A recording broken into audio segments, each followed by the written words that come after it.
episode 33 of One Man's Opinion. Today I am reviewing the Broadway revival of August Wilson's The Piano Lesson, directed by Latanya Richardson Jackson and starring her husband, Samuel L. Jackson, Danielle Brooks, and John David Washington.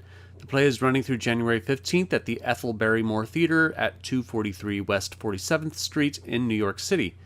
The Piano Lesson is the fifth written play in August Wilson's The Pittsburgh Cycle, a 10-play cycle covering the 20th century, with each play set in a different decade. This one, set in 1936, is at its core a ghost story involving a piano in the Charles family home, and its history and legacy carved into it. The owner of the home is Doaker Charles, played by Samuel L. Jackson. Living with him is his widowed niece, Berniece, played by Danielle Brooks, and her daughter, Maritha, played by Journey Swan and Nadia Daniel, each taking 4 shows a week. At the beginning of the play, Berniece is being haunted by the ghost of Sutter, a southern plantation owner whose family were slave owners of the Charleses.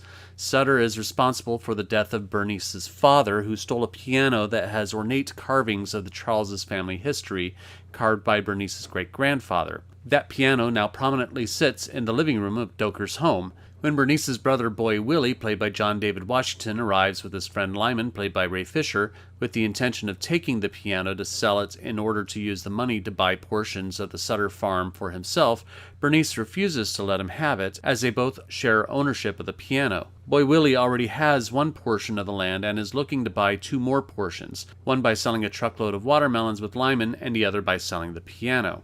There is room for argument here as to Boy Willie's motivations.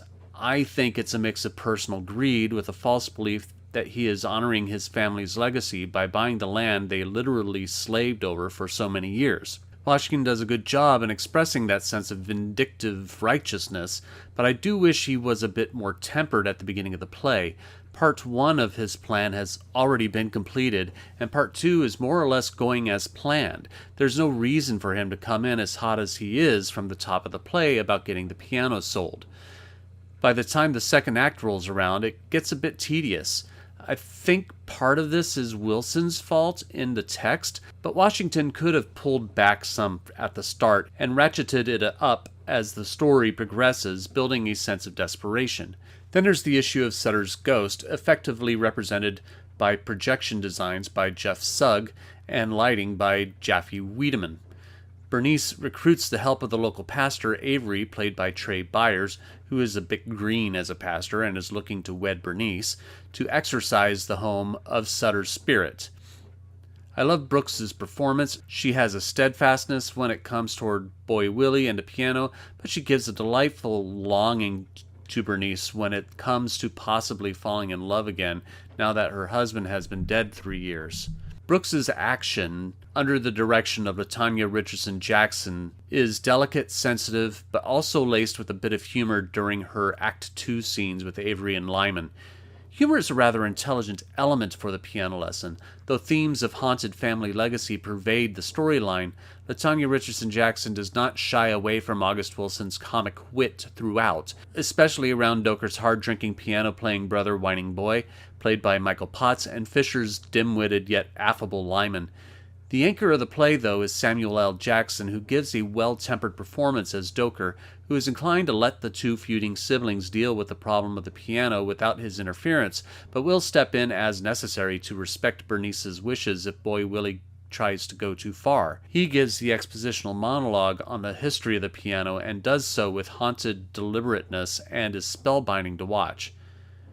Beowulf Boritt has designed yet another brilliant set with the fractured haunted house, though I feel that the last beats of the play regarding the set is maybe a little too on the nose and maybe unnecessary, even though it is still awesome to behold. This is my first time seeing The Piano Lesson, and I see why it is considered one of August Wilson's best plays.